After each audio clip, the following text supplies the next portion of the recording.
Bayangkan ada sebuah wilayah di Indonesia, tanah kita, air kita, udara kita. Tapi untuk masuk ke sana, rasanya lebih sulit daripada masuk ke negara tetangga. Penjagaannya ketat, isinya mayoritas orang asing, dan aturannya seolah-olah punya hukum sendiri. Kita tidak sedang berbicara tentang markas rahasia militer di film Hollywood. Kita sedang bicara tentang Morowali, tepatnya sebuah bandara khusus di dalam kawasan raksasa bernama IMIP, Indonesian Morowali Industrial Park. Banyak desas-desus beredar di masyarakat. Ada yang bilang ini jalur tikus elit buat ribuan tenaga kerja asing masuk tanpa terdeteksi. Ada yang bilang ini negara di dalam negara. Bandara yang tidak memiliki perangkat negara yang bertugas di dalam bandara tersebut. Ini merupakan hal yang anomali di dalam negara Kesatuan Republik Indonesia. Tidak boleh ada republik di dalam republik. Tapi benarkah semenyeramkan itu? Atau cuma ketakutan kita yang berlebihan terhadap investasi asing? Di video kali ini, Dunia Fakta akan mengajak kalian menyusup lewat data dan regulasi. Kita bedah tuntas siapa sebenarnya yang mendarat di sana dan kenapa bandara ini begitu sulit disentuh hukum biasa. Simak sampai habis. Raksasa di Tanah Timur. Sebelum kita masuk ke konspirasinya, kita harus paham dulu seberapa raksasa monster ekonomi ini. IMIP di Morowali, Sulawesi Tengah bukan sekedar pabrik. Ini adalah kota industri. Kawasan ini menyumbang porsi terbesar ekspor nikel Indonesia. Bahan baku utama baterai mobil listrik yang lagi dipuja-puja dunia, termasuk impian mobil listrik nasional kita. Untuk melayani perputaran uang triliunan rupiah, jalan darat dianggap terlalu lambat. Maka dibangunlah bandara di dalam kawasan tersebut. Secara teknis, bandara IMIP ini punya landasan pacu runway sepanjang kurang lebih 1.800 hingga 2.000 meter. Buat kalian yang hobi aviasi, panjang segitu sudah cukup buat didarati pesawat jenis ATR-72, jet pribadi sekelas Gulfstream, bahkan pesawat kargo narrowbody tertentu. Jadi ini bukan bandara main-main sekelas perintis. Ini bandara serius dengan fasilitas navigasi lengkap. Tapi masalahnya bukan pada aspalnya. Masalahnya pada statusnya. Status bandara khusus dan regulasi. Dalam Undang-Undang Penerbangan Indonesia ada istilah bandara khusus. Apa bedanya dengan Bandara Soekarno-Hatta atau Ngurah Rai di Bali?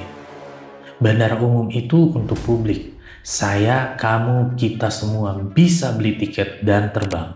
Tapi bandara khusus sesuai regulasi hanya boleh digunakan untuk kepentingan sendiri. Dalam hal ini kepentingan perusahaan ini.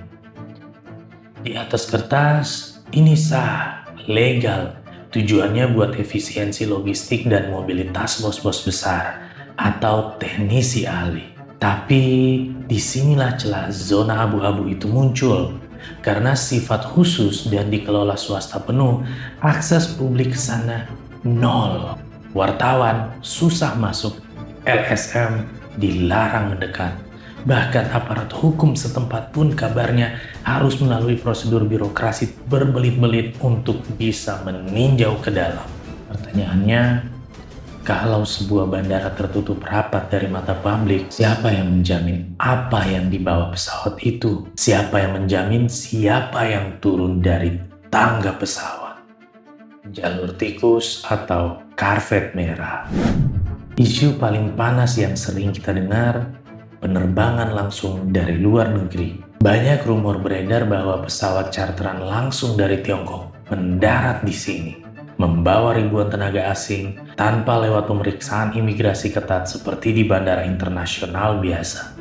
Pemerintah dan pengelola IMIP berkali-kali membantah ini. Mereka bilang bandara ini domestik, artinya TKA harus mendarat dulu di Manado atau Makassar, cap paspor di sana, baru naik pesawat charter ke Morowali.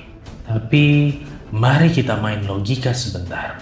Ketika ribuan orang transit, pengawasan mungkin ketat di bandara pertama. Tapi begitu masuk pesawat charter menuju bandara privat yang tertutup pagar tinggi pabrik, siapa yang tahu aktivitas mereka di dalam? Apakah visa mereka sesuai peruntukan kerja? Atau cuma visa kunjungan? Paradoks kedaulatan. Ironinya semakin terasa kalau kita melihat keluar pagar bandara.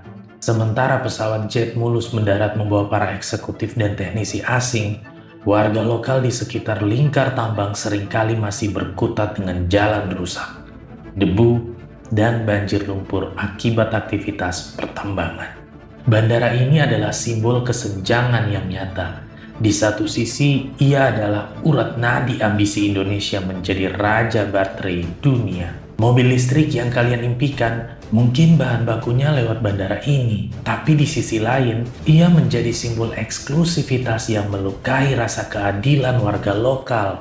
Hukum kita memang mengizinkan bandara khusus, tapi hukum kita juga mengamanatkan kedaulatan di setiap jengkal tanah air. Ketika ada satu titik yang sulit disentuh transparansi, wajar kalau rakyat curiga. Jadi, apakah bandara IMIP ini benar-benar sebuah negara di dalam negara? Jawabannya tergantung dari mana kalian melihat. Secara hukum bisnis itu adalah fasilitas swasta yang sah. Tapi secara moral kebangsaan, ketertutupan aksesnya memang menyisakan tanda tanya besar. Transparansi adalah kunci. Kita butuh investasi, kita butuh lapangan kerja, dan kita butuh kemajuan teknologi otomotif. Tapi kita tidak butuh kamar gelap di rumah kita sendiri. Apakah bandara-bandara khusus milik swasta seperti ini harus diawasi lebih ketat oleh militer dan tim independen? Atau biarkan saja demi kelancaran investasi? Tulis pendapat jujur kalian di kolom komentar. Jangan lupa like kalau kalian merasa video ini membuka wawasan, dan subscribe Dunia Fakta untuk investigasi mendalam lainnya yang jarang dibahas di media mainstream. Sampai jumpa di video berikutnya.